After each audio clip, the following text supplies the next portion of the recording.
수에즈 운하를 길막하던 에버 기브노가 간신히 예인의 성공에 일단은 치워진 상황입니다. 예인선이 밀고 당긴 끝에 다행히 예상보다 빨리 모래톱에서 인양하여 끌어내긴 한 상황입니다만, 수에즈 운하를 관리하는 이집트 당국은 앞으로 일주일간 운하를 정비할 것으로 보고되고 있습니다. 하지만 이번 사고의 후유증 여파는 물류업계에서 그대로 떠안게 되었다는 소식이 전해집니다. 여기에 한국의 HMM 등 다수의 운항회사가 이미 희망봉으로 선회한 상황이고, 또 한국은 소말리아 인근이나 아프리카에 줄곧 출몰하고 한국에 간간히 피해를 주는 해적으로부터 보호하기 위해서 청해부대를 아덴만에 급파하는 등 이래저래 쓸데없는 추가적인 비용도 들어갔습니다.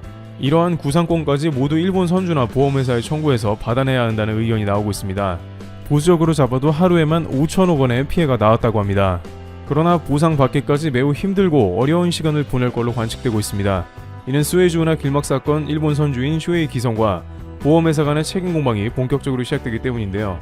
특히 해상에서의 손실 비용에 대해 소유주와 보험업자가 공동으로 분담하는 이른바 공동해손, 제너럴 에버리지 로스가 선언되면 보험금 지급 등도 복잡해지면서 절차가 완료되기까지 수년이 소요될 수 있습니다. 따라서 현재 물류업자들은 발생한 손해에 대해서 최소 수년간은 그대로 안고 가야 하는 비용입니다. 또한 일본 언론 등 일부 선주와 관련된 국가에서는 HMM 등 일부 해운사가 희망봉으로 돌아간 것은 그들의 선택이라며 그것에 대한 책임까지는 져줄 수 없다는 입장을 내보이고 있기 때문에 HMM이나 해군 등이 투입된 비용에 대한 포괄적 구상권은 이번에 제외될 가능성도 높아 보입니다. 이래저래 한국도 적지 않은 피해를 보게 된 것인데요. 이번 사건으로 말미암아 그만큼 물류업계에서 수에즈가 매우 중요하다는 것을 현실 체감했다는 이야기가 되는 동시에, 반면으로 수에즈 하나만으로 기대고 있기에는 다소 위험하지 않냐는 의견도 다방면으로 제기되고 있습니다. 물론 수에즈는 이러한 면도 어느 정도 고려해서 제2의 수에즈 운하를 2015년에 개통한 바 있습니다.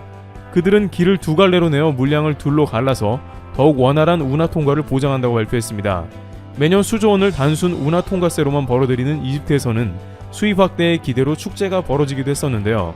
그러나 이번 길막 사고는 이러한 제2의 수에즈 운하도 아무런 소용이 없었습니다. 길막 사고가 두 갈래로 갈라진 포인트 이전에 생겼기 때문에 모두 길을 막아버린 꼴이 되어버린 것입니다. 따라서 이러한 가운데 그렇다면 새로운 운하를 뚫는 게 어떠한가 하는 의견도 등장하고 있습니다. 지리적으로 보면 홍해를 거쳐서 수에즈만을 통과해 지중해로 향하는 코스 말고 다른 길이 있는데요. 바로 사우디와 이집트 사이에 아카바만을 지난 다음 이스라엘을 거쳐 지중해로 나갈 수도 있는 것입니다.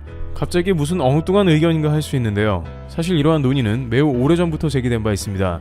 수에즈 운하는 과거 큰 사건을 겪었기 때문인데요. 1956년 당시 이집트 대통령인 나세르가 수에즈 운하 국유화를 선언했습니다. 당시만 해도 수에즈 운하는 영국과 프랑스 회사가 거의 90년간 소유하고 있었고 이집트에 돌려줘야 하는 기간은 약 10년이 남아 있었습니다. 그러나 이집트 대통령은 수에즈를 짓느라 희생된 것은 이집트인인데 100년간 프랑스와 영국이 이익을 가져갔다며 국유화를 선언해버리고 영국과 프랑스를 내쫓은 것입니다. 이에 영국 프랑스는 이스라엘과 힘을 합쳐 이집트를 침공합니다. 그런 식으로 몇 번 폐쇄가 되었고 1967년 이스라엘은 다시 이집트와 전쟁을 해 약 8년간 수에즈 운하는 폐쇄되었습니다. 이처럼 수에즈는 지구상에서 가장 중요하고 돈 되는 길목이기 때문에 열강 등이 눈독을 들이는 장소였던 것입니다. 결국 이런 반복 가운데 미국 관계당국은 수에즈 운하 같은 대운하가 하나 더 필요하다는 인식을 갖게 되었습니다. 이집트는 당시에 소련을 끌어들였고 이스라엘은 미국 편이었기 때문에 냉전 시대가 지속되면 이집트가 소련과 손을 잡고 수에즈를 막거나 아니면 또 영국, 프랑스가 나설 수도 있습니다. 차라리 아카바만을 지나면서 이스라엘을 관통하는 운하를 하나 더 만드는 게 속이 편하다는 것입니다. 물론 아카바만 역시 이집트가 접해 있지만 반대편에는 사우디아라비아가 자리합니다. 걸프만을 지키기 위해 미국이 사우디에 주둔하는 것처럼 여기도 지켜보고 있으면 된다는 것입니다. 이 논의는 매우 구체적으로 이루어졌는데요. 미국 관계자는 이 운하를 뚫기 위해 핵탄두 사용까지 고려했습니다. 미국의 리버모어는 1마일당 핵폭탄은 4개가 필요하니 이스라엘 운하는 총 130마일이므로 520개의 폭탄을 평화적인 사용 목적으로 터뜨리면 운하를 짓는데 적절히 사용될 것이라는 보고서를 내기도 했습니다.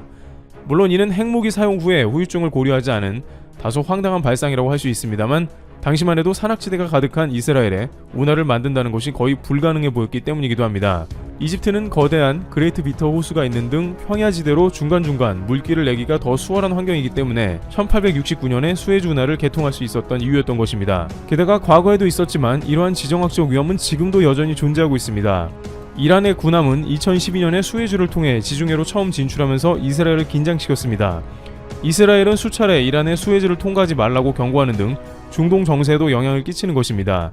그러다 보니 다시 한번 이스라엘의 운하 건설이 떠오르는 가운데 이번 수에즈 길막 사건에도 적지 않은 피해를 봤던 이해 당사국인 대한민국을 비롯 다양한 국가들은 대안책을 찾고 있습니다.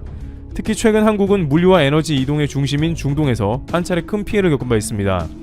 당시에도 일각에서는 이란 앞바다인 호르무즈 해협을 피하는 운하 건설이 어떠냐는 이야기도 나왔는데요. 이란 등에 위협당하는 국가가 늘어나고 호르무즈 해협 이슈가 지속되면 이 운하 건설은 본격 흐름을 타게 될 것입니다.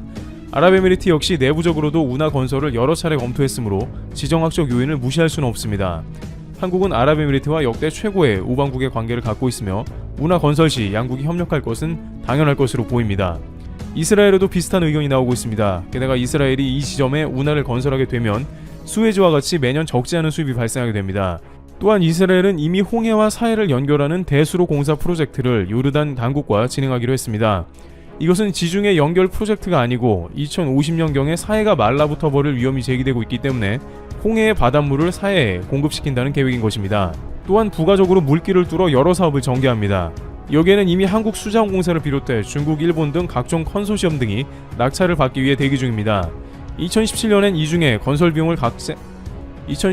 중에 건설 비용을 가장 낮게 제시할 것이라는 중국의 낙찰이 유력해 보이기도 했습니다만 최근 중국 1대1로 부작용도 나오며 미국과 친밀한 이스라엘이 중국에 프로젝트를 내주는 게 불투명해진 상황입니다. 따라서 한국이 이 가운데 활약할 가능성도 커진 것이죠. 한국은 과거 리비아의 총 연장 4,000km의 대수로를 뚫어본 경험이 추적되어 있습니다. 리비아 대수로 공사는 당시 인류 역사상 가장 큰 토목 공사였다고도 기록되고 있습니다. 한국은 중동과 아프리카 지역에서 건설 프로젝트를 담당하는 가장 잘 알려진 국가이기도 합니다. 그 지역의 특성과 공사 진행 시의 노하우 등 한국의 우호적인 이스라엘 당국과 논의할 수 있다는 것입니다. 또한 최근에도 국가 여기저기 운하를 계속 뚫어본 토목공사의 경험이 있다는 것도 이번에 장점이 될 수 있습니다. 한반도의 4대강 사업이나 경인 운하 등은 그 자체로 사업성이나 부작용이 많다고 거론됩니다만 이스라엘의 대운하는 사업성은 어느 정도 보장되어 있고 이스라엘의 지정학적 위험까지 고려된 공사이기 때문에 시작만 되면 한국처럼 부작용에 대한 걱정은 덜 수 있는 전혀 다른 차원의 프로젝트이기도 합니다. 중동의 유력한 건설 잡지 미드지는 이스라엘의 대운하보다 길이가 4배가 긴 사우디 대운하의 경우에는 건설 비용으로 총 800억 달러가 들어갈 것으로 추산했습니다. 이스라엘은 약 200억 달러, 20조 원 내외의 공사가 될 수 있는데 지중해 운하 통과가 반드시 필요한 국가가 많아 사업성 측면에서도 나쁘지 않다는 것입니다. 또한 이스라엘은 국가의 공급 용수 70%를 해수를 끌어 담수화 작업을 하고 있는 국가이기 때문에 이러한 수로의 확보를 통해 좀 더 내륙에서 담수화 시설을 구축할 수 있다는 장점도 생겨날 것입니다. 한국도 중동 각지에서 담수화 프로젝트를 수주받아 건설하는 매우 뛰어난 기술을 가지고 있기 때문에 여러가지 이스라엘과 해당 프로젝트에 협조할 일이 많을 것이라는 의견도 제기되고 있습니다. 아직 수에즈를 대체하자는 이스라엘 대운하의 본격적인 논의는 이루어지지 않았습니다만 이스라엘 당국이 홍해를 이용한 대운하 사업에 이미 일부 착수하고 프로젝트를 가동하는 만큼 한국에서는 제2의 수에즈를 이스라엘과 손잡고 열어보자는 의견도 제기되고 있는 상황입니다. 대만, 일본이 엮인 수에즈 길막 사고가 전화 위복되어 한국의 대형 프로젝트 수주로 연결될 수 있는 것입니다. 트래블튜브 여기서 마치겠습니다. 감사합니다. 대마도 불매는 경제적 타격 이상의 가치가 있습니다. 혐한의 섬이라는 상징성에 타격을 줄 수 있는 효과가 있습니다. 싫다는데 가서 돈 쓰고 올 이유 있나요? 맞습니다. 대마도 불매에도 일본 본토 경제에 타격이 있을 수는 없습니다. 그럼 뭐 타격 없으니까 뭐 가서 응원할까요? 가서 뭐 문전박대 당하면서 여기는 원래 이런 데지 거리면서 그따위 대접받으면서 돈 쓰고 올까요? 한 명이라도 타격이 있으면 해야죠. 천리길도 한 걸음부터고 아무것도 안 하면 아무 일도 안 생깁니다. 페페TV. 대마도가 초토화됐습니다. 얼마나 안 좋길래 초토화냐고요? 일본 불매운동 영향으로 쓰시마 항구의 한국인 방문율은 91% 하락한 것으로 일본 정부 통계서에서도 보고되었습니다. 오늘은 대마도 주민들이 한국 관광객 급감으로 일본 정부에 도와달라고 SOS 쳤다는 소식과 고용조정 보조금 받으려고 대출 상담에 대마도 주민들이 몰리고 있다는 소식, 그동안 한국인 관광객 덕분에 상승 중이었던 대마도 집값이 떨어질 거라는 소식, 일본 정부가 독도를 차지하기 위해 방위백서에 항공자위대 전투기의 긴급 발진을 명시했다는 소식, 마지막으로 로또 1등을 부르는 행운의 주문까지 알짜배기 정보들로 꽉꽉 채웠습니다. 사면 초과의 위기에 몰린 대마도를 팩트 맛집 팩트 폭격기 페페TV에서 팩트로 제대로 털어드리겠습니다. 당신이 구독해야 할 단 하나의 채널, Information Broadcasting, FTV Fact Check.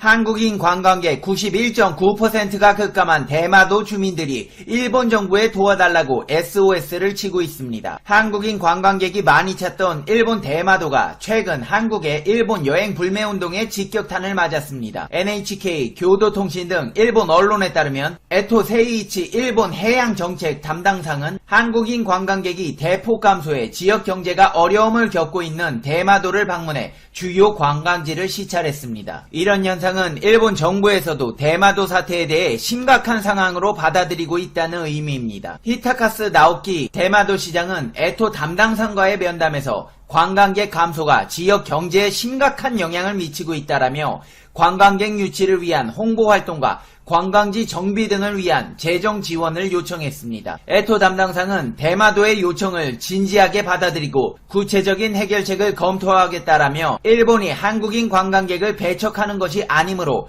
한국의 이해를 받아 문화 교류에 노력하는 것이 중요하다고 말했습니다. 배척하는 게 아니랍니다. 참 어이가 없어. 아니 가게마다 한국인 출입 금지 써붙여놓고 배척했잖아요. 배척된 몰라요? 따돌리거나 거부하여 밀어내침.